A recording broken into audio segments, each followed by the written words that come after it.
সালাম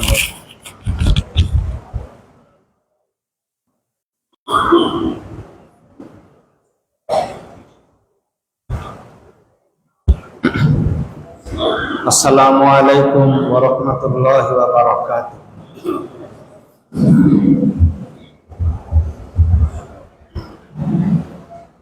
আল্লাহু আকবার, আল্লাহু আকবার, আল্লাহু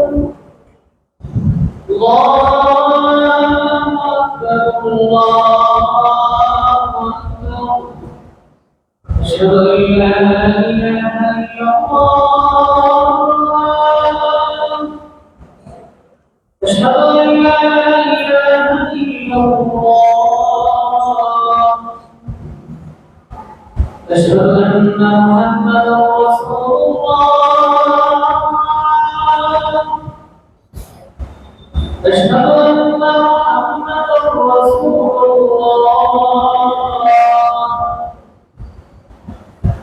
হাইয়া আলাস সালাহ, হাইয়া আলাস সালাহ, হাইয়া আলাল ফালাহ, হাইয়া আলাল ফালাহ। আল্লাহু আকবার, আল্লাহু আকবার। লা ইলাহা ইল্লাল্লাহ।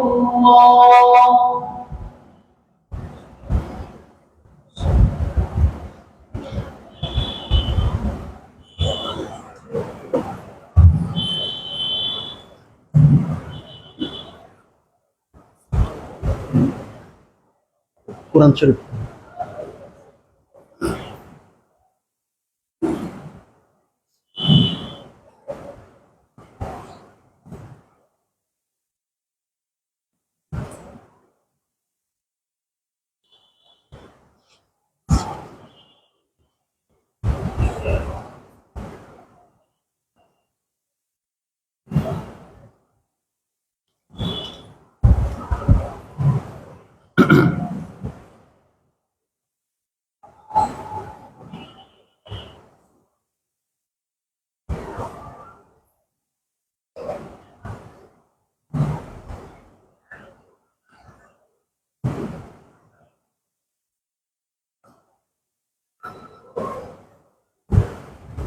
إن الحمد لله نحمده ونستعينه ونستغفره ونعوذ بالله من شرور أنفسنا ومن سيئات أعمالنا من يهد الله فلا مضل له ومن يضلله فلا هادي له ونشهد أن لا إله إلا الله وحده لا شريك له ونشهد أن سيدنا وحبيبنا ومولانا محمدا عبده ورسوله الذي أرسله بالحق بشيرا ونذيرا وداعيا إلى الله بإذنه وسراجا منيرا. فقد قال الله تعالى في كلامه المجيد والفرقانه الحميد: فأعوذ بالله من الشيطان الرجيم. بسم الله الرحمن الرحيم. يا أيها الذين آمنوا هل أدلكم على تجارة تنجيكم من عذاب أليم تؤمنون بالله ورسوله وتجاهدون في سبيل الله بأموالكم وأنفسكم ذلكم خير لكم إن كنتم تعلمون يغفر لكم ذنوبكم ويدخلكم جنات تجري من تحتها الأنهار ومساكن طيبة في جنات عدن ذلك الفوز العظيم وأخرى تحبونها نصر من الله وفتح قريب وبشر المؤمنين آمنت بالله সম্মানিত হাজিরিন, মহান আল্লাহ সুবহানাহু ওয়া তাআলার দরবারে লাখ কোটি শুকরিয়া, যে মহান মাহবুদ অত্যন্ত মেহেরবানি করে আমাদেরকে মসজিদে আসার সুযোগ দিয়েছেন। সে আল্লাহ তাআলার উপর আমরা তার প্রতি শুকরিয়া আদায় করি। আলহামদুলিল্লাহ। আমরা দরুদ ও সালাম পেশ করি আল্লাহুম্মা সাল্লি আলা মুহাম্মাদ ওয়া আলা আলি মুহাম্মাদ কামা সাল্লাইতা আলা ইব্রাহিম ওয়া আলা আলি ইব্রাহিম ইন্নাকা হামিদুম মাজিদ। আল্লাহুম্মা বারিক আলা মুহাম্মাদ ওয়া আলা আলি মুহাম্মাদ كما باركت على إبراهيم وعلى آل إبراهيم إنك حميد مجيد। আলহামদুলিল্লাহ। আমি মহাগ্রন্থ আল কোরআনের সূরা আস-সফ এর 4টি আয়াতে কারিমা তেলাওয়াত করেছি। গত জুম্মায়ও এখান থেকে কিছু আলোচনা করেছি। সূরা সফের 10, 11, 12 এবং 13 নম্বর আয়াত, যেখানে আল্লাহ তাআলা বলেন, হে ওই সকল লোক তোমরা যারা ঈমান এনেছো,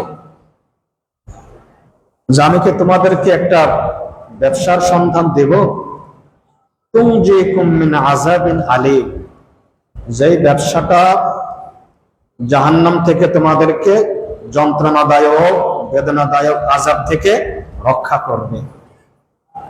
তুমিনুনা বিল্লাহি ওয়া রাসূল, তোমরা আল্লাহ এবং রাসূলের উপর ঈমান আনবে। ওয়া তুজাহিদুনা ফি সাবিলিল্লাহি বিআমওয়ালিকুম ওয়া আনফুসিকুম, তোমাদের মাল এবং জান দিয়ে আল্লাহর পথে জিহাদ করবে। যালিকুম খায়রুল লাকুম ইন কুনতুম তা'লামুন, আর এটি হলো তোমাদের জন্য কল্যাণকর যদি তোমরা তা জানতে। এরপর আল্লাহ তাআলা বলেন, ইয়াগফির লাকুম যুনুবাকুম, আমি তোমাদের সকল গুনাহ খাতা মাফ করে দেব। ওয়া ইউদখিলুকুম জান্নাতিন তাজরি মিন তাহতিহাল আনহার, এবং এমন এক জান্নাতে প্রবেশ করানো হবে যার নিচ দিয়ে ঝর্ণাধারা প্রবাহিত। ওয়া মাসাকিনা তাইয়্যিবাতান ফি জান্নাতি আদ, এবং সেই চিরস্থায়ী জান্নাতের মধ্যে তোমাকে সর্বোত্তম একটি ঘর দান করা হবে।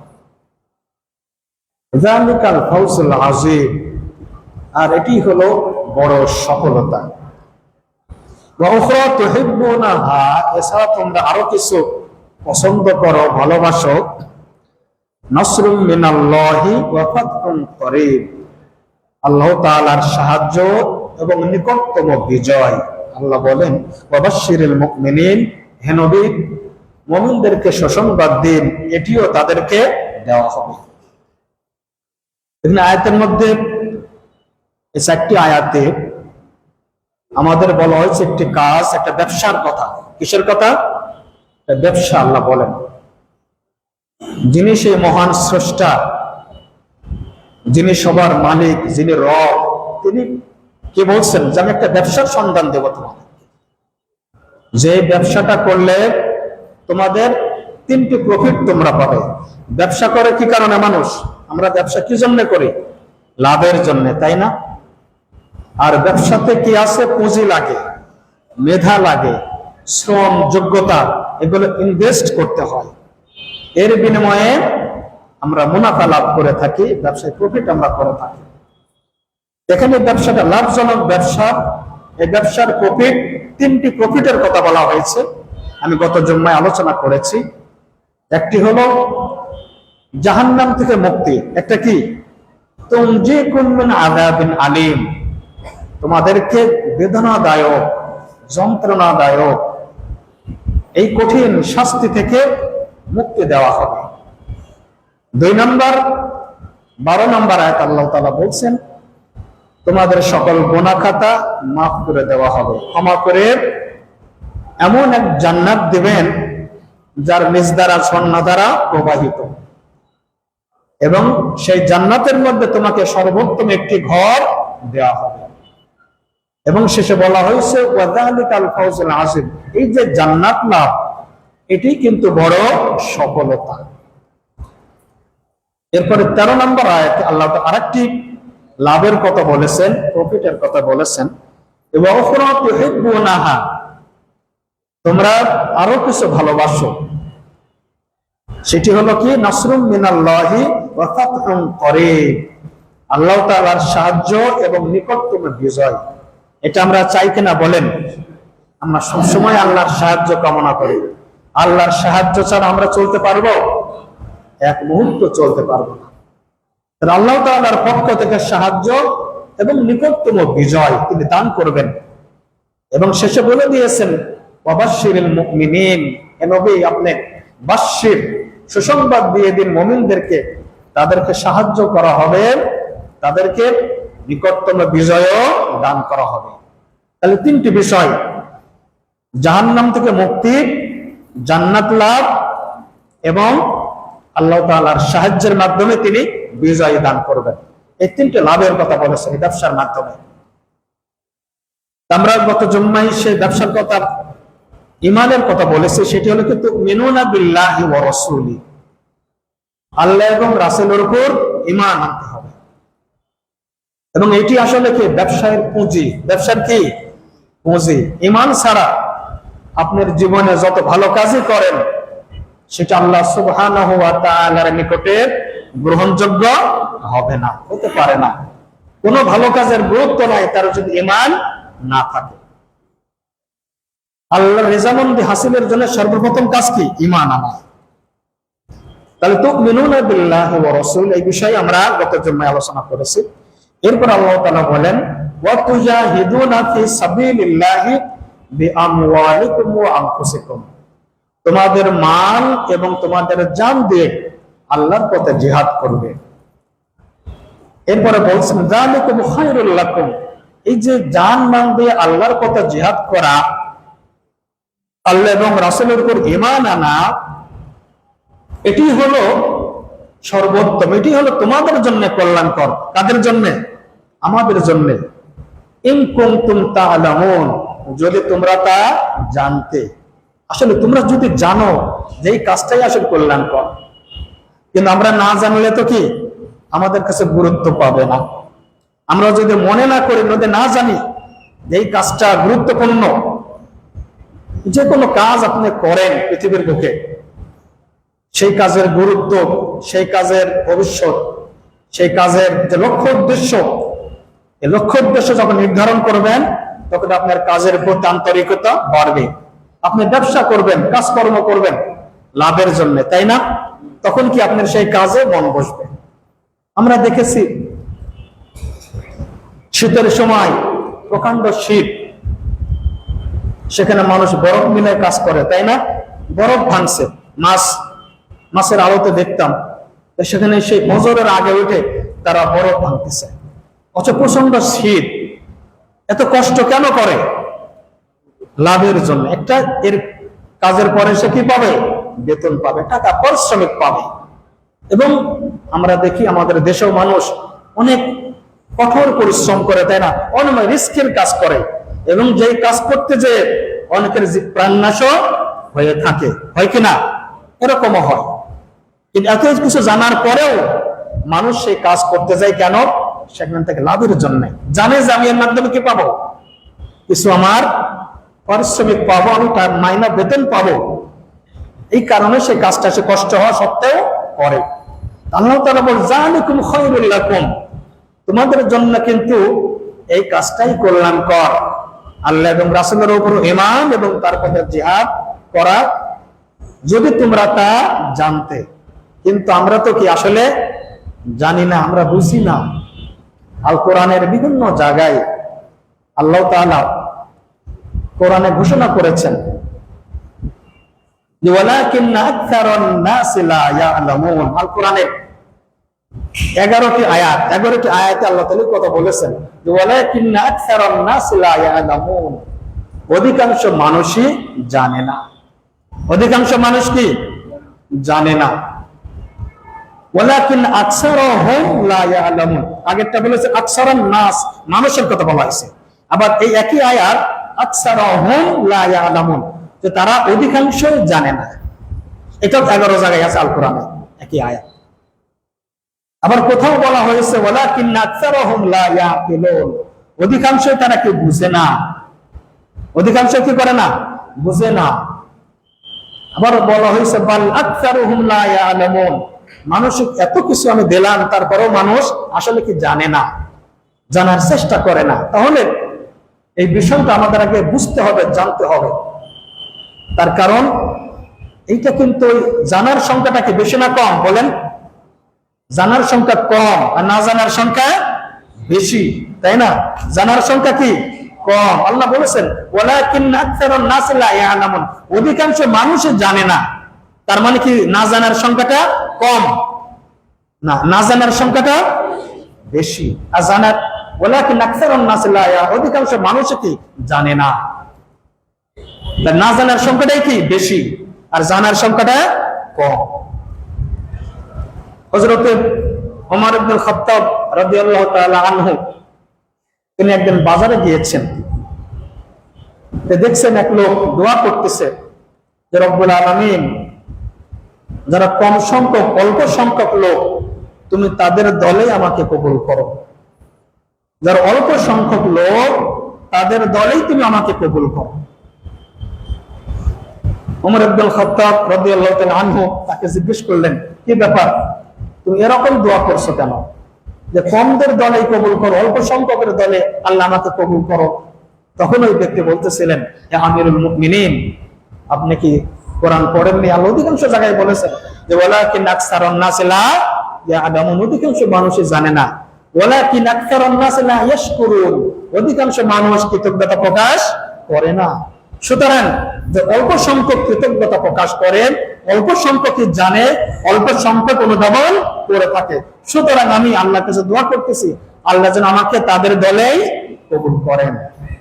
ওমর ইবনে খাত্তাব রাদিয়াল্লাহু তাআলা আনহু উনি নিজের দিকে বলছেন, হে ওমর, তুমি জেনে রাখো, তুমি আসলে বেশি জ্ঞানী নও, তোমার চাইতেও কে জ্ঞানী আছে, তোমার চাইতেও বেশি জ্ঞানী আছে, তুমি বেশি জ্ঞানী নও। ওমর ইবনে খাত্তাব রাদিয়াল্লাহু তাআলা আনহু তিনি তো কোরআন পড়েছেন, তাই না? কিন্তু এইভাবে চিন্তা করেন নাই, আমরাও চিন্তা করি না। এই জন্য যে তাহলে আল্লাহ তাআলা বলছেন যালিকুম খায়রুল লাকুম ইন কুনতুম তা'লামুন, যে তোমরা যদি জানতে আল্লাহর প্রতি ঈমান এবং তার পথে জিহাদ করা, এই কাজটাই কি তোমাদের জন্য কল্যাণকর। তো জিহাদটা কি? জিহাদ শব্দটি জুহুদুন থেকে, যার অর্থ হলো চেষ্টা করা। জিহাদ মানে কি? চেষ্টা, প্রচেষ্টা করা, প্রাণান্তকর প্রচেষ্টাকে বলা হয় জিহাদ। আর জিহাদ ফি সাবিলিল্লাহ মানে আল্লাহর পথে জিহাদ করা। কার পথে জিহাদ করা? আল্লাহর পথে জিহাদ করা। এখন জিহাদের কথা শুনলেই আমরা মনে করি কি মারামারি করা, কাটাকাটি করা, নাকি এরকম? নাকি আমাদের গত সরকারের আমলেও যারা মানুষ আমরা কোরআনের প্রোগ্রাম করি, দার্সের তাফসিরের প্রোগ্রাম করি, আমাদের ভাইদেরকে গ্রেফতার করে নিয়ে যায়, আর কি বলে তাদের কাছে জিহাদি বই পুস্তক পাওয়া গিয়েছে, এরকম বলতো কিনা? জিহাদি বই পুস্তক পাওয়া গিয়েছে, কোরআনের তাফসির নিয়ে যায়, আর কি বলে জিহাদি বই পুস্তক পাওয়া, এরকম কথাবার্তা বলতো আর কি। কিন্তু আল্লাহ বলছেন না, যালিকুম খায়রুল লাকুম ইন কুনতুম তা'লামুন, এটা জিহাদ করা, এটাই কিন্তু জাহান্নাম থেকে মুক্তি এবং জান্নাত লাভের উপায়। তো জিহাদটা কি? জিহাদের কাজকে 5টি কাজে ভাগ করা হয়েছে। জিহাদ ফি সাবিলিল্লাহ, 5টি কাজের সমন্বয় হলো জিহাদ ফি সাবিলিল্লাহ বা জিহাদের পরিধি, যেহেতু জিহাদ শব্দটি ব্যাপক শব্দ। 1 নম্বর হলো দাওয়াত ইলাল্লাহ, মানুষকে আল্লাহর দিকে ডাকা, এটা জিহাদের অন্তর্ভুক্ত। দাওয়াত ইলাল্লাহ, আদ-দাওয়াতু ফিল ইসলাম, ইসলামের দিকে ডাকা। আদ-দাওয়াতু ইলাল্লাহ, আল্লাহর দিকে আহ্বান করা, এটা জিহাদের অন্তর্ভুক্ত। 2 নম্বর শাহাদাত আলান নাস, সত্যের সাক্ষ্য দেওয়া, আপনার বাস্তব কাজের মাধ্যমে, কর্মের মাধ্যমে নিজের চরিত্রকে, নিজের জীবনকে ইসলামের আলোকে পরিচালনা করার মাধ্যমে কি করা? ইসলামের জন্য আপনাকে সত্যের সাক্ষ্য পেশ করা। 3 নম্বরে বলা হয়েছে কিতাল ফি সাবিলিল্লাহ, ময়দানে লড়াই করা, যদি প্রয়োজন হয় তখন হলো প্রাণান্তকর লড়াই, মাটি ময়দানে লড়াই করা। 3 নম্বর জিহাদ ফি সাবিলিল্লাহর কাজ হলো ইকামতে দ্বীন, ইকামতে দ্বীনের কাজ করা, দ্বীন প্রতিষ্ঠার কাজ করা, এটিও জিহাদের অন্তর্ভুক্ত। সর্বশেষ আল আমরু বিল মারুফ ওয়া নাহী আনিল মুনকার, সৎ কাজের আদেশ, অসৎ কাজে নিষেধ করা। তাহলে এই 5টি কাজের সমন্বয় হলো কি? জিহাদ। তাহলে জিহাদ মানে শুধু মারামারি নয়, জিহাদ মানে কি শুধু মারামারি নয়। 1 নম্বর বলা হয়েছে দাওয়াত ইলাল্লাহ, মানুষকে আল্লাহর দিকে ডাকা। এই যে দাওয়াতি কাজ করা বলেন, এই কাজটা কাদের কাজ? প্রত্যেক নবী রাসূল তার জীবনে কি করেছেন? কোন কাজ দিয়ে শুরু করেছেন? নবুয়ত রিসালাতের দায়িত্ব পালন করেছেন কিসের মাধ্যমে? দাওয়াতে কাজ করার মাধ্যমে, তাই না? দাওয়াতে কাজ করার মাধ্যমে। বিশ্বনবী মুহাম্মদ রাসূলুল্লাহ সাল্লাল্লাহু আলাইহি ওয়াসাল্লামের উপর যখন সূরা শুআরার একটা আয়াত, ওয়া আনযির আশীরাতাকাল আকরাবিন, হে নবী তোমার নিকটতম যারা আত্মীয় তাদেরকে সতর্ক করো, তাদের মাঝে দাওয়াতি কাজ করো। এই আয়াত যখন নাজিল হলো, নাজিল হওয়ার আগে আল্লাহ রাসূল গোপনে দাওয়াতি কাজ করেছেন, তাই না? গোপনে গোপনে আল্লাহর দাওয়াতি কাজ করতেন। আয়াত নাজিল হওয়ার পরে তিনি প্রকাশ্যে দাওয়াতি কাজ শুরু করে দিলেন। আপনারা সেই ঘটনা সবার জানা আছে, তাই না? আমরা জানি তিনি পাহাড়ের পদদেশে সবাইকে একত্রিত করলেন এবং করে বললেন যে আমি যদি তোমাদেরকে বলি যে পাহাড়ের অপর পৃষ্ঠে তোমাদের জন্য শত্রু বাহিনী অপেক্ষা করছে, তোমরা কি আমার কথা বিশ্বাস করবা? সবাই কি বলেছিল? হ্যাঁ। তার কারণ তুমি তো কোনোদিন জীবনে মিথ্যা কথা বলো না, তোমার দ্বারা তো মিথ্যা কথা আমরা শুনি নাই কোনোদিন, সত্য ছাড়া কোনো অসত্য কথা তুমি বলো নাই, সুতরাং তুমি যা বলবে সবই সত্য। আল্লাহ রাসূল প্রথমেই দাওয়াত এটা শুরু করে দিলেন। তিনি কি বললেন? ইয়া আইয়ুহান নাস কুলু লা ইলাহা ইল্লাল্লাহু তুফলিহুন, হে মানব জাতি, হে মানুষ সকল, তোমরা বলো যে আল্লাহ ছাড়া কোনো ইলাহ নাই। এই দাওয়াত কাজ শুরু করে দাও, তাহলে তোমরা কি হবে? সকল কাম হতে পারবে। তিনি দাওয়াত দিলেন। দাওয়াত দেওয়ার সঙ্গে সঙ্গে কি সবাই দাওয়াত গ্রহণ করেছিল নাকি পাথর নিক্ষেপ করেছিল? পাথর নিক্ষেপ করেছিল, তাই না? আবু লাহাব বলল তাব্বান লাকা ইয়া মুহাম্মদ আলিহাযা আজমাতানা, হে মুহাম্মদ তুমি কি এজন্যই আমাদেরকে ডেকেছো? তাব্বান লাকা ইয়া মুহাম্মদ, হে মুহাম্মদ তুমি ধ্বংস হও। আলিহাযা আজমাতানা, আর এই জন্যই আমাদেরকে ডেকেছো। তাহলে দাওয়াতে কাজ শুরু করেছেন তার প্রকাশ্যে, তাহলে অবস্থাটা কি ভালো হয়েছে? হয় নাই।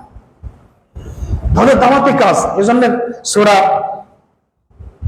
আল মাইদার 65 নম্বর আয়াতে আল্লাহ তাআলা তার রাসূলকে বলছেন, ইয়া আইয়ুহার রাসূল বাল্লিগ মা উনসিলা ইলাইকা মির রাব্বিক ওয়া ইল্লাম তাফআল ফামা বাল্লাগতা রিসালাতা ওয়াল্লাহু ইয়াসুমুকা মিনান নাস। হে রাসূল, বাল্লিগ মা উনসিলা ইলাইকা মির রাব্বিক, তোমার রবের পক্ষ থেকে যা কিছু নাজিল করা হয়েছে তোমার উপর, যা কিছু অবতীর্ণ করা হয়েছে তা তুমি কি করো? অপরের নিকট পৌঁছিয়ে দাও, তুমি পৌঁছাতে থাকো। ওয়া ইল্লাম তাফআল ফামা বাল্লাগতা রিসালাতা, আর তুমি যদি না পৌঁছাও তাহলে বুঝতে হবে কি রিসালাতের দায়িত্ব পালন করলে না। তাহলে দাওয়াতের কাজ যদি না করেন, বোঝা যাবে কি আপনি যে আন্দোলন করেন, কোরআনের পথে আছেন, কোরআনের দায়িত্ব পালন আমরাও করি না যদি দাওয়াতের কাজ না করি। এবং প্রত্যেক নবী রাসূল কোরআনের এত অসংখ্য আয়াত আল্লাহ তাআলা বলেছেন, সেগুলা বললে মানে কয়েক ঘন্টা সময় লাগবে, তাই না? এবং দাওয়াতের কাজের গুরুত্ব কত। সূরা হামিম আস-সাজদার 33 নম্বর আয়াত, সেখানে আল্লাহ তাআলা বলছেন, ওয়ামান আহসানু কাওলাম মিম্মান দাআ ইলাল্লাহ ওয়া আমিলা সালিহান ওয়া ক্বালা ইন্নানী মিনাল মুসলিমিন। তার চেয়ে উত্তম কথা আর কার? তার চেয়ে উত্তম কথা আর কার হতে পারে যে মানুষকে আল্লাহর দিকে ডাকে, দাআ ইলাল্লাহ, আল্লাহর দিকে আহ্বান করে, ওয়া আমিলা সালিহান, এবং নিজেও সৎ কাজ করে, ওয়া ক্বালা ইন্নানী মিনাল মুসলিমিন, এবং বলে আমি মুসলমানদের অন্তর্ভুক্ত। তাহলে পৃথিবীর মধ্যে সবচেয়ে সর্বোত্তম কথা কোনটি? আল্লাহর দিকে ডাকা, আল্লাহর দিকে আহ্বান করা। এবং ভালো কাজ, যে কাজই করেন না কেন, ভালো কথা, আল্লাহর দিকে ডাকা সবচেয়ে ভালো কথা, উত্তম কথা। এই কথা কে বলেছেন? আল্লাহ। যে তার চেয়ে উত্তম কথা আর কার? এবং সহিহ বুখারীর একটা হাদিস, আল্লাহ রাসূল বলেন, সেখানে কয়েকটি সাদাকার কথা বলা হয়েছে, তো গুরুত্বপূর্ণ একটি হাদিস। আল্লাহ রাসূল বলেন, কুল্লু সুলামা মিনান নাসি আলাইহি সাদাকা। সহিহ বুখারী শরীফের হাদিস, হযরত আবু হুরায়রা রাদিয়াল্লাহু তাআলা আনহু হাদিসটি বর্ণনা করেন, কুল্লু সুলামা মিনান নাসি আলাইহি সাদাকা ওয়া কুল্লু ইয়াওমিন তাতলু ফীহি আশ-শামস। যে তোমাদের আল্লাহ তাআলা যে জোড়ায় জোড়ায় বিভিন্ন জয়েন্টে, তাই না, মানুষ শরীরে 206 খানা হাড় আছে, তাই না, এই যতগুলো হাড়ের মাঝে একটা জয়েন্ট, কুল্লু সুলামা মিনান নাসি আলাইহি সাদাকা, যে তোমাদের উচিত এই জয়েন্টের জন্য, এই জোড়ার কারণে প্রত্যেকদিন সদকা করা। কি করা? সদকা করার আদেশ করেছেন আল্লাহ রাসূল। কুল্লু ইয়াওমিন তাতলু ফীহি আশ-শামস, এমনকি যেদিন সূর্য উদয় হয়, যেদিন সূর্য উদিত হয়, সেদিন তোমরা সদকা করবে। তাহলে সূর্য তো প্রতিদিন উদয় হয় নাকি? তার মানে প্রতিদিনই সদকা করতে হবে। কিভাবে সদকা করবেন? আল্লাহ রাসূল বলছেন, ইয়াদিলু বাইনাল ইসনাইনি সাদাকা। এবং এটা কিন্তু টাকা পয়সা দিয়ে নয়। কিভাবে? ইয়াদিলু বাইনাল ইসনাইনি সাদাকা। যখন কোন বিচারক বিচার করবেন কোন দুইজন ব্যক্তির মাঝে বা দুইটি গোষ্ঠীর মাঝে, সে বিচারটা যদি সে ন্যায়ভাবে করে, আদল এবং ইহসান সহকারে বিচার করে, এইটা তার জন্য একটি হবে কি? সাদাকা। এটা কি হবে? সাদাকা। সুবহানাল্লাহ। ইয়াদিলু বাইনাল ইসনাইনি সাদাকা ওয়া ইয়াইনুর রাজুলু আলা দাব্বাতিহি ফায়াহমিলু আলাইহা আও ইয়ারফাউ আলাইহা মাতাআহু সাদাকা। তারপরে অপর ব্যক্তিকে সহযোগিতা করা। দেখুন, সুবহানাল্লাহ, অপর কোন ব্যক্তিকে সহযোগিতা করবে, সে কারো কোনো কিছু বহন করে নিয়ে যাবে অথবা কোনো কিছু উপরে উঠায় দিবে, যে কোনো ভাবে অপর ব্যক্তিকে সহযোগিতা করা, এটিও তার জন্য একটি সাদাকা। সুবহানাল্লাহ। আর দেখেন সামাজিক কাজের কত গুরুত্ব আল্লাহ রাসূল বলছেন। ওয়া ইয়াইনুর রাজুলু আলা দাব্বাতিহি ফায়াহমিলু আলাইহা আও ইয়ারফাউ আলাইহা মাতাআহু সাদাকা। এরপরে বলছেন, ওয়াল কালিমাতুন তাইয়্যিবাতুন সাদাকা, উত্তম কথা, একটা ভালো কথা, এটিও একটি সদকা। আপনি মানুষের সাথে যে কথা বলেন, যদি মিষ্টি ভাবে, সুন্দর ভাবে, আপনার কথাতে কেউ যদি আনন্দিত হয়, যদি খুশি হয়, এটি একটা কি হবে? আপনার জন্য কি হবে? সদকা হবে। সুবহানাল্লাহ। ভালো কথা। ওয়াল কালিমাতুন তাইয়্যিবাতুন সাদাকা, উত্তম কথা, পবিত্র কথা, এটিও একটি সদকা। এরপরে আল্লাহ রাসূল বলেন, তাহলে আপনি বলেন, ওয়া কুল্লু খুতওয়াতিন ইয়াখতুহা ইলা সালাতি সাদাকা, যখন মসজিদে আসবেন, মসজিদে আসার সময় যে প্রতিটি ধাপ, প্রতিটি কদম এক একটি সদকা। সুবহানাল্লাহ। সর্বশেষ বলা হয়েছে আর কষ্টদায়ক বস্তু রাস্তা থেকে সরিয়ে ফেলা, এটাও একটি সাদাকা। সুবহানাল্লাহ। আর একটা হাদিসে বলা হয়েছে যে কি ঈমানের একটি অংশ কি রাস্তা থেকে কষ্টদায়ক বস্তু সরিয়ে ফেলা, তাই না? তাহলে অথচ আমরা কি করি? আমাদের দেশে রাস্তাগুলোর এমন অবস্থা, ভেঙে চুরে আরো বরং নোংরা করে রাখি। আর আল্লাহ রাসূল কি বলছেন? কষ্টদায়ক বস্তু রাস্তা থেকে সরিয়ে ফেলার একটা সাদাকা। তাহলে 5টি সদকার কথা এখানে বলা হয়েছে, উত্তম কথা। তাহলে পৃথিবীর বুকে সর্বোত্তম কথা কোনটি? মানুষকে আল্লাহর দিকে ডাকা, আহ্বান করা।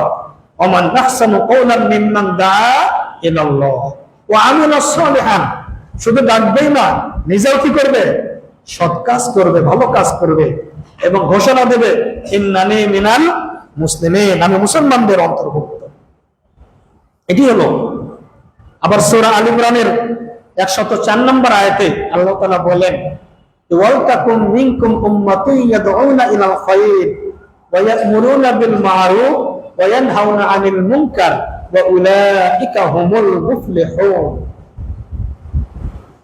অবশ্যই তোমাদের মধ্যে একটি দল থাকা উচিত, একটি গোষ্ঠী থাকতে হবে যারা কি করবে? ইয়াদউনা ইলাল খায়র, কল্যাণের দিকে আহ্বান জানাবে, দাওয়াতে কাজ করবে। ওয়া ইয়া'মুরুনা বিল মা'রুফ ওয়া ইয়ানহাউনা আনিল মুনকার, সৎ কাজের আদেশ করবে, অসৎ কাজে নিষেধ করবে। এরপরে বলা হয় ওয়া উলাইকা হুমুল মুফলিহুন, এবং এরাই কিন্তু সফল কাম। তাহলে দাওয়াতে কাজ করা, মানুষকে সৎ কাজের দিকে ডাকা, অসৎ কাজে নিষেধ করা, এটাও কি সফলতার একটি গুরুত্বপূর্ণ বিষয়। ওয়া উলাইকা হুমুল মুফলিহুন, এটা আল্লাহ তাআলা বলছেন।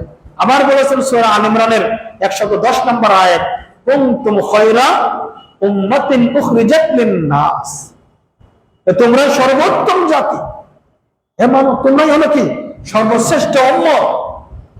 মানুষের কল্যাণের জন্যই তোমাদের সৃষ্টি। কাদের জন্য বলেন?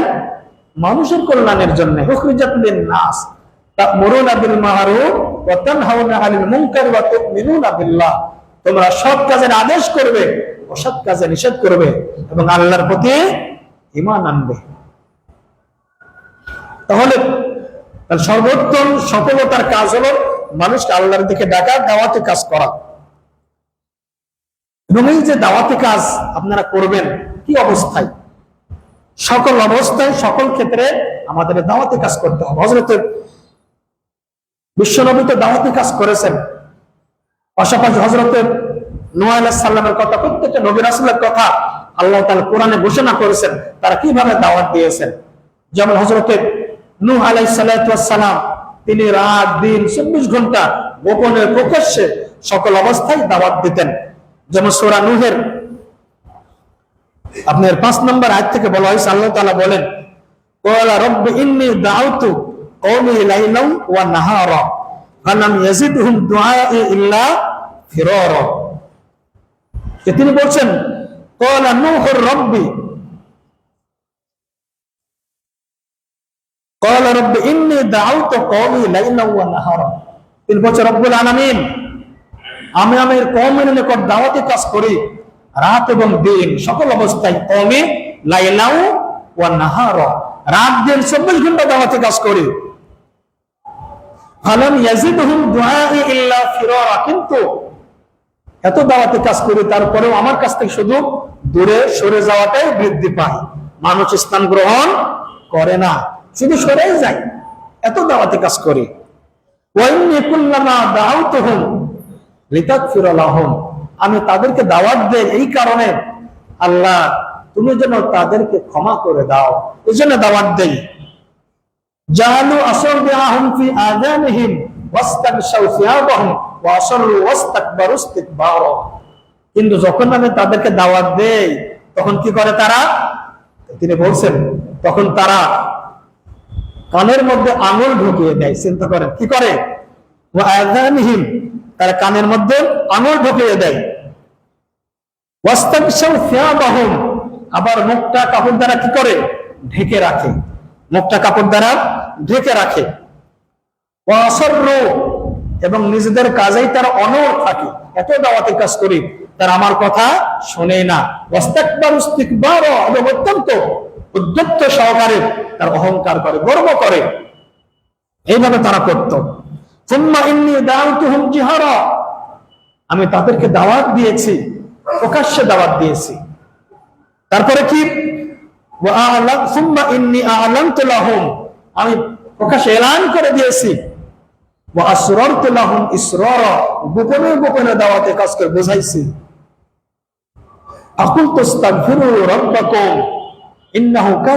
এবং তাদেরকে বলেছি যে তোমরা বলো, তোমরা আল্লাহর কাছে মাগফিরাত কামনা করো। আল্লাহর কাছে মাগফিরাত কামনা করো, ইন্নাহু কানা গফফারা, কেননা আল্লাহ তাআলা ক্ষমাশীল এবং দয়াবান। এবং তাদেরকে বলেছি ইরসিলিস সামা আলাইকুম মিদরারা, তোমরা যদি আল্লাহর কাছে মাগফিরাত কামনা করো, যদি তার কাছে ক্ষমা চাও, তাহলে তিনি আকাশ থেকে মুষলধারে তোমাদের উপর বৃষ্টি বর্ষণ করবেন। ওয়াইমদিদকুম বিআমওয়ালি ওয়া বানিনা ওয়া ইয়াজআল লাকুম জান্নাতু ওয়া ইয়াজআল লাকুম আনহারা, এবং তিনি তোমাদেরকে সম্পদ এবং সন্তান সন্ততি দিয়ে তোমাদেরকে সাহায্য করবেন সে আল্লাহ তাআলা।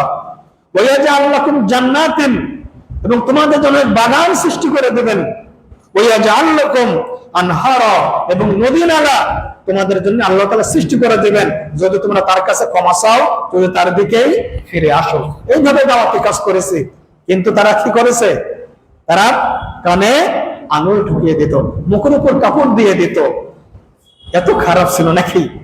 বলেন, আমাদের এই দেশের মানুষ কি এত খারাপ? আসলে এত খারাপ নয়। তাদেরকে দাওয়াত দিলে তারা কি কথা শোনে, ঠিক কিনা? একটু যদি কোরআন দ্বারা বুঝাতে পারেন। আজকেও একটা প্রোগ্রামে এক জায়গায় বলতেছিলাম, যখন আয়াত, তখন ওই এক ভাই বলতেছেন, ভাই এইভাবে বললে তো আসলে আমরা আগে চিন্তা করি না, কোরআনের আয়াতগুলো আগে এইভাবে আমরা মানে খেয়াল করিনি। এবং সে বড় আলেম, যে বড় কিছু আলেম ওই ব্যক্তি, এগুলো তো আসলে কোরআনে তো সবই আছে, কিন্তু আমরা যদি কোরআনটা যদি মানুষের নিকটে এইভাবে তুলে ধরি, অবশ্যই কি এই জাতি এত খারাপ নয়, কথা শুনবে। এবং এই যে রাত দিন গোপনে প্রকাশ্যে সবসময় দাওয়াতি কাজ করেছেন, এটা কতদিন করেছেন? নূহ আলাইহিস সালাম কতদিন করেছেন? 950 বছর। সূরা আনকাবুতের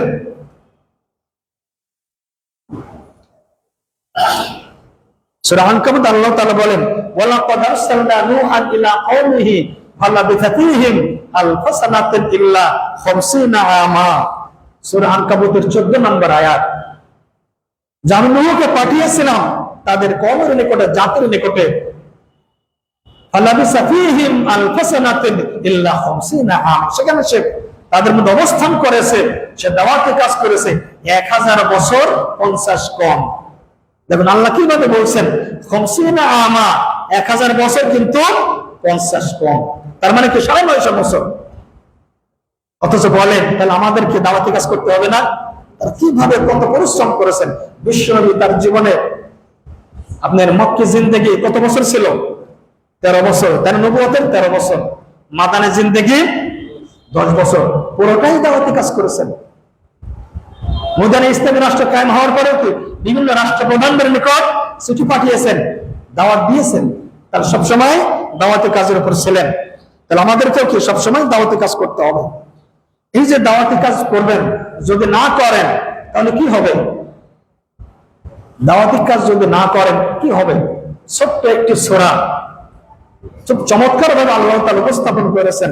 সূরার নাম কি? সূরা আল আসর। সূরা আল আসর। আল্লাহ তাআলা বলেন, বিসমিল্লাহির রহমানির রহিম, ওয়াল আসরি ইন্নাল ইনসানা লাফি খুসর ইল্লাল্লাযীনা আমানু ওয়া আমিলুস সলিহাত ওয়া তাওয়াসাউ বিল হাক্কি ওয়া তাওয়াসাউ বিস সাবর। সুবহানাল্লাহ। আল্লাহ তাআলা বলেন, ওয়াল আসর, সময়ের কসম, ইন্নাল ইনসানা লাফি খুসর, অবশ্যই মানুষ ক্ষতির মধ্যে নিমজ্জিত। কিসের মধ্যে? অবশ্যই মানুষ ক্ষতির মধ্যে নিমজ্জিত, মানুষ ধ্বংসের মধ্যে নিমজ্জিত। তবে ইল্লাল্লাযীনা আমানু, তারা ব্যতীত যারা ঈমান আনে, ওয়া আমিলুস সলিহাত, এবং যারা নেক কাজ করে, ওয়া তাওয়াসাউ বিল হাক্কি ওয়া তাওয়াসাউ বিস সাবরি, যারা একে অপরকে হকের উপদেশ দেয়, একে অপরকে কি করে? হকের উপদেশ দেয়, একে অপরকে সবরের উপদেশ দেয়, ধৈর্যের উপদেশ দেয়। তাহলে চারটি কাজ, কয়টি কাজ বলেন? চারটি কাজ ব্যতীত যারা করবে না তারা কি ক্ষতিগ্রস্ত, এই কথা কে বলেছেন? এবং এই যে বলতে বললাম সময়ের কসম খেয়েছেন, সময়ের কসম আল্লাহ তাআলা কেন খালেন এখানে? তার মানে তিনি তুমি সময়ের দিকে খেয়াল করো, অতীতের দিকে তাকাও, এই যে এই কাজগুলো যারা করেনি তারা কি ক্ষতিগ্রস্ত হয়েছে, তারা ধ্বংসপ্রাপ্ত। আর যারা এই কাজ করেছে তারা কি সফল, তারা কি সফল কাম হয়েছে। সময়ের দিকে তোমরা তাকাও। তাহলে ইল্লাল্লাযীনা, তাহলে এখানে ওয়াল আসর, সময়ের কসম, এখানে দেখেন ইন্না মানে নিশ্চয়, ইনসানা লাফি, এই লামটা আমরা বলি লামে তাকিদ, তার ভিতরে বলা হয় আরেকটি মানে জোর দিয়ে বলছেন আল্লাহ, সময়ের কসম কি অবশ্যই নিশ্চয়ই মানুষ ক্ষতিগ্রস্ত। ইল্লা, কিন্তু তারা ব্যতীত যারা কি করে? ঈমান আনে। তারপরে আমিলুস সলিহাত, ঈমান আনার সাথে সাথে কি করবে? ভালো কাজ করবে, নেক কাজ করবে। আর ওয়াতাওয়াসাউ বিল হাক্কি, একে অপরকে হকের দিকে ডাকবে। তাহলে আপনি যদি দাওয়াতের কাজ না করেন, সবরের দিকে আহ্বান না জানান, তাহলে বুঝতে হবে কি আপনি কিন্তু ক্ষতির বাইরে আছেন, আপনি ক্ষতিগ্রস্তের মধ্যে পড়ে গেছেন। এই জন্য আমরা পারস্পরিক দাওয়াতে কাজ করব। আজকে বলেন, আমি এখানে জুম্মার নামাজে এসেছি, এলাকায় মানুষগুলো তো এলাকারই নাকি ম্যাক্সিমাম, ঠিক কিনা? এলাকা হয়তো আশেপাশে থাকতে পারে কেউ, কিন্তু যখন ফজরের নামাজ, মাগরিবের নামাজ, ইশার নামাজ, ওই সকল নামাজে এত মানুষ আসে না। আপনার যে বিল্ডিং এ থাকেন ওই বিল্ডিং এর অনেক মানুষ কি করে না? মসজিদে আসে না। তাহলে তাদের উপর আপনার দায়িত্ব আছে না? দায়িত্ব আছে না? না, অবশ্যই। আর সুতরাং সবার নিকট দাওয়াত পৌঁছাতে হবে। কেউ যেন না বলতে পারে যে আমি দাওয়াত পাই না। আপনার দায়িত্ব হলো, এবং দাওয়াতের কাজ কেন করবেন? নিজেকে রক্ষা করার জন্য, নিজের মুক্তির জন্য। সূরা আরাফের 163, 64, 65 এবং 66 নম্বর আয়াতে বনী ইসরাঈলের একটি ঘটনা আল্লাহ তাআলা বর্ণনা করেছেন বিস্তারিত ভাবে, যে শনিবারের বিধান যারা লঙ্ঘন করেছিল তাদের ব্যাপারে আল্লাহ তাআলা বলছেন, ওয়াসআলহুম আনিল ক্বরিয়াতিল্লাতী কানাত হাদিরাতাল বাহরি ইয ইয়াদুনা ফিস সাবতি ইয তা'তিহিম হিতাবুহুম ইয়াওমা সাবতিহিম শুরআন ওয়া ইয়াওমা লা ইয়াসবিতুনা লা তা'তিহিম কাযালিকা নাবলুহুম বিমা কানু ইয়াফসুকুন। যে তাদেরকে জিজ্ঞেস করো সেই সমুদ্রের তীরে যারা বসবাস করত, যারা শনিবারের বিধান লঙ্ঘন করেছিল, যখন মাছগুলো নদীর কিনারে আসতো এবং শনিবারেই আসতো, অন্যদিন মাছগুলো আসতো না, এবং একের পর এক তাদেরকে আমি পরীক্ষার মধ্যে নিক্ষেপ করেছি। তো ওইখানে শনিবারের দিন তাদের জন্য, বনী ইসরাঈলের জন্য সকল কাজকর্ম, দুনিয়াবী কাজকর্ম করা নিষিদ্ধ ছিল, এমনকি রান্না বাড়াও নিষিদ্ধ ছিল। আর শনিবারে মাছ ধরা তো যাবেই না, আল্লাহর পক্ষ থেকে নিষেধ ছিল। কিন্তু মাছগুলো কি করে? শনিবারেই আসে। সেখানে 3 শ্রেণীর মানুষ ছিল। কয় শ্রেণী বলেন? 3 শ্রেণীর মানুষ ছিল, 3টা দলে বিভক্ত ছিল। এক শ্রেণী হলো যারা ওই কাজের সাথে সরাসরি জড়িত ছিল, ওই কাজটা যারা করত, তারা মাছ ধরার কাজ করত, এই বিধানটা লঙ্ঘন করত। আর এক শ্রেণী ছিল যারা নিষেধ করত যে ভাই এই কাজটা ভালো কাজ না, এই কাজটা করা ঠিক হচ্ছে না, তোমরা করো না, কিন্তু তারা করত। আর একটা গ্রুপ ছিল যারা কি করত? নিষেধও করতো না, নিজেরাও কি করতো না, নিষেধও করতো না, নিজেরাও করে না। তারা বলে আমাদের মতো আমরা আছি। 164 নম্বর আয়াত আল্লাহ তাআলা বলেন, ওয়াইযা ক্বালাত উম্মাতুম মিনহুম লিমা তা'ইযুনা কওমান আল্লাহু মুহলিকুহুম আও মু'আযযিবুহুম আযাবান শাদীদা ক্বালু মাযিরাতান ইলা রাব্বিকুম ওয়া লাআল্লাহুম ইয়াত্তাকুন। ওয়াইযা ক্বালাত উম্মাতুম মিনহুম, তাদের মধ্যে একটা গ্রুপ ছিল, একটা জাতি ছিল, তারা বলল লিমা তা'ইযুন, কেন তাদেরকে নসিহত করো, কেন উপদেশ দাও, কেন নিষেধ করো মাছ ধরা থেকে? কওমানিল্লাহু মুহলিকুহুম আও মুআযযিবুহুম আযাবান শাদীদা, তারা তো ধ্বংস, আল্লাহ তাআলা তা ধ্বংস করবেন অথবা আল্লাহ তাআলা তাদেরকে কঠিন শাস্তি দিবেন। সুতরাং তারা তো শাস্তির অন্তর্ভুক্ত হয়ে গেছে, তাদেরকে নিষেধ করে লাভ কি? এরকম আমরাও বলি কিনা বলেন? আশেপাশে ছেলে পেলে দুষ্টু, ওদেরকে বলে লাভ নাই নাকি? তাদেরকে তাদের অবস্থায় ছেড়ে দাও, আমাদের মতো আমরা থাকি, এরকম অনেক সময় কি আমরা বলে থাকি। তারাও বললো যে না, তাদেরকে নসিহত করার দরকার কি? যারা নিষেধ করতেছিল তাদেরকে তারা বলল যে কাজটা নিষেধ করা দরকার নাই ভাই, তাদেরকে তাদের উপর ছেড়ে দাও। তার কারণ তারা তো আল্লাহ তাআলা তাদেরকে আযাব দিবেন, তাদেরকে তো আল্লাহ তাআলা ধ্বংস করে দিবেন, ওদেরকে নিষেধ করা দরকার নাই। তখন তারা বলেছিল, যারা নিষেধ করতেছিল ওই গ্রুপ, যে ক্বালু মাযিরাতান ইলা রাব্বিকুম, আমরা তাদেরকে দাওয়াতি কাজ করি এই কারণে যেন তোমাদের রবের নিকট আমরা ওযর পেশ করতে পারি। কি পেশ করতে পারি? ওযর পেশ করে নিজের জন্য, জানলে আমি তো করেছি, নিজেকে বাঁচার জন্য আমার দায়িত্ব আমি পালন করেছি। এই জন্য আপনি যদি মনে করেন আমি একা একা জান্নাতে চলে যাব, এটা কি সম্ভব না। আশেপাশে লোকজনকে নিয়েই যেতে হবে, তাহলে আপনাকে দাওয়াতি কাজ করতে হবে। তারা বলল কি, ক্বালু মাযিরাতান ইলা রাব্বিকুম ওয়া লাআল্লাহুম ইয়াত্তাকুন, আমি তো এই জন্য দাওয়াতি কাজ করি, আমরা যেন তোমার রবের কাছে নিজের জন্য ওযর পেশ করতে পারি, ওয়া লাআল্লাহুম ইয়াত্তাকুন, আর হয়তোবা তারা ফিরে আসবে। এরপর আল্লাহ তাআলা বলেন, ফালাম্মা নাসু মা যুকিরু বিহি আনজাইনাল লাযীনা ইয়ানহাউনা আনিস সূ ওয়া আখাযনাল লাযীনা যালামু বিআযাবিন বাঈসিন বিমা কানু ইয়াফসাকুন। যখন তাদেরকে নসিহত করা হচ্ছিল, তারা সেগুলো ভুলে গেল, তারা এই কাজটা করেই যেতে থাকলো। এবং পরবর্তীতে কি, আনজাইনাল লাযীনা ইয়ানহাউনা আনিস সূ, যারা এই যে নিষেধ করতেছিল খারাপ কাজে, যে বিধানটা তোমরা লঙ্ঘন করো না, এই শনিবারে মাছ ধরো না, এই কাজকর্ম করো না, যারা নিষেধ করতেছিল, আল্লাহ তাআলা বলেন আনজাইনাল লাযীনা ইয়ানহাউনা আনিস সূ, আল্লাহ তাদেরকে মুক্তি দিলেন, তাদের কি করলেন? রক্ষা করলেন। আর কি, ওয়াখাযনাল লাযীনা যালামু বিআযাবিন বাঈসিন বিমা কানু ইয়াফসাকুন, আর যারা এই যে খারাপ কাজের সাথে জড়িত ছিল, যারা সীমা লঙ্ঘন করতেছিল, তাদের সবাইকে কি করলেন? শাস্তি দিলেন। আল্লাহ পাকড়াও করলেন, গজব দিলেন। তাহলে আপনি যদি দাওয়াতি কাজ না করেন, বলেন আপনি বাঁচতে পারবেন? বাঁচার কোনো উপায় নাই, আপনার উপরে কি সেটা আসতে পারে। কিছুদিন আগে আপনারা জানেন, মিটফোর্ড হাসপাতালের পাশে একজন ভাইকে নির্মম ভাবে পাথর মেরে কি হত্যা করা হয়েছিল না? হত্যা করা হয়েছে। সেখানে হত্যা করে তারা, আর কিছু মানুষ কি ভিডিও করতেছে, তাই না? কিছু মানুষ দেখে, কেউ এগিয়ে যায় না। আমাদের এক ভাই বলেছিলেন, যে জিহিব সোহাগ, আমরা তোমার কাছে যেতে পারলাম না, আমরা তোমার কাছে লজ্জিত, তোমার পরিবারের কাছে লজ্জিত, আমরা শুধু তাকিয়ে তাকিয়ে দেখলাম, তোমার কোনো কাজ আমরা তোমাকে কোনো সহযোগিতা করতে আমরা পারলাম না। আজকে জনগণের উদ্দেশ্যে বলতে চাই, আপনারাও যদি এইভাবে তাকিয়ে তাকিয়ে দেখেন, দেখবেন একদিন আস্তে আস্তে আপনার উপর যেদিন আসবে, সেদিন কি আর কোনো সাহায্যকারী, কোনো সহযোগিতাকারী পাবেন না, আপনার গায়ের উপর একদিন চলে আসবে। এজন্য আগেই আপনাকে সতর্ক হতে হবে, আগেই আপনাকে দাওয়াতের কাজ বিভিন্ন ভাবে কাজ করতে হবে।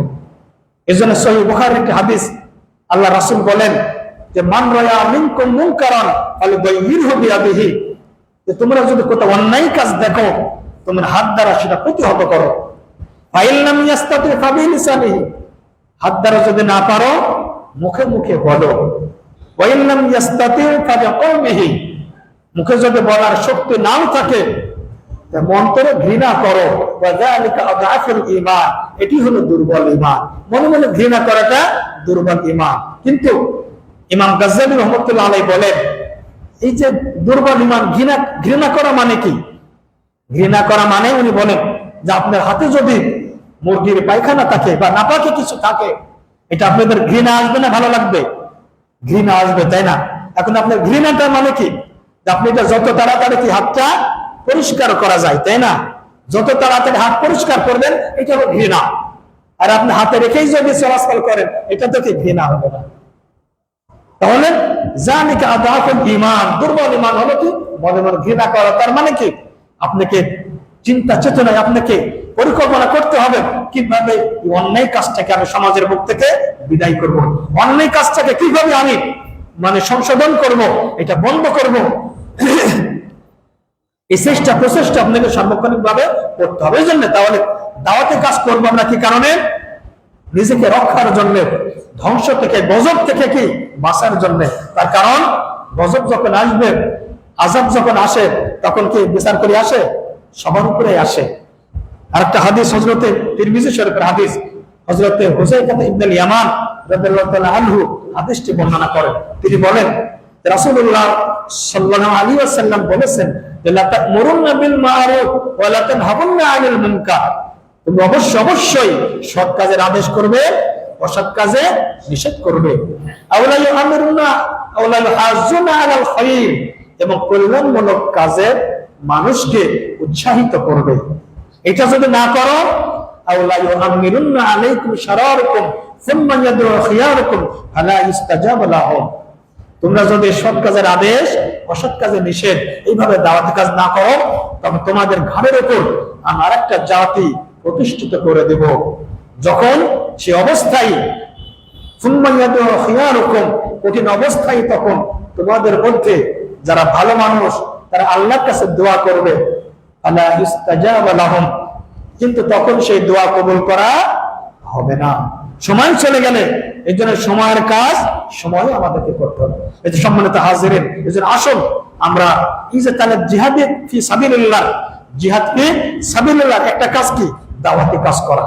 তাহলে সকল অবস্থায় সকল ক্ষেত্রে আমাদেরকে দাওয়াতি কাজ করতে হবে। এবার আমাদের দাওয়াতি কাজ করা সর্বোত্তম কাজ, সর্বোত্তম আল্লাহর নিকট সবচাইতে ভালো কথা, এবং আযাব গজব থেকে বাঁচার জন্য গুরুত্বপূর্ণ হলো কি? দাওয়াতি কাজ করা। এবং সমাজকে সংশোধনের উদ্দেশ্যে সবাই মিলে দাওয়াতি কাজ আমরা করব। আসুন আল্লাহ তাআলা আমাদের সবাইকে এই কাজটা জিহাদের অন্যতম গুরুত্বপূর্ণ একটি কাজ, এই কাজের সাথে যেন আমরা সক্রিয়ভাবে প্রত্যেকেই সকল অবস্থায় যেন দাওয়াতি কাজ করার চেষ্টা করি। আল্লাহ তাআলা সেই তৌফিক দান করুন। আমিন। আখির দাওয়ানা আলহামদুলিল্লাহি রাব্বিল আলামিন।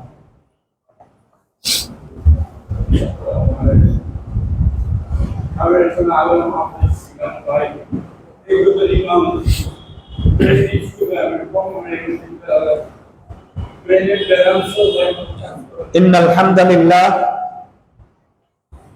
نحمده ونستعينه ونستغفره ونعوذ بالله من شرور أنفسنا ومن سيئات أعمالنا، من يهد الله فلا مضل له ومن يضلل فلا هادي له، ونشهد أن لا إله إلا الله وحده لا شريك له، ونشهد أن محمدا عبده ورسوله أرسله بالحق بشيرا ونذيرا بين يدي الساعة، من يطع الله ورسوله فقد رشد، ومن يعصهما فإنه لا يضر إلا نفسه ولا يضر الله شيئا. أعوذ بالله من الشيطان الرجيم. إن الله وملائكته يصلون على النبي يا أيها الذين آمنوا صلوا عليه وسلموا تسليما. اللهم صل على محمد عبدك ورسولك، وصل على المؤمنين والمؤمنات والمسلمين والمسلمات، وبارك على محمد وأزواجه وذريته. قال النبي صلى الله عليه وسلم أرحم أمتي بأمتي أبو بكر، وأشدهم في أمر الله عمر، وأصدقهم حياء عثمان، وأقضاهم علي، وفاطمة سيدة نساء أهل الجنة، والحسن والحسين سيدا شباب أهل الجنة، وحمزة أسد الله أسد رسوله رضوان الله تعالى عليهم أجمعين. اللهم اغفر للعباس وولده مغفرة ظاهرة وباطنة لا تغادر ذنبا. الله في أصحابي لا تتخذوهم غرضا من بعدي، فمن أحبهم فبحبي أحبهم، ومن أبغضهم فببغضي أبغضهم، وخير أمة قرني ثم الذين يلونهم ثم الذين يلونهم.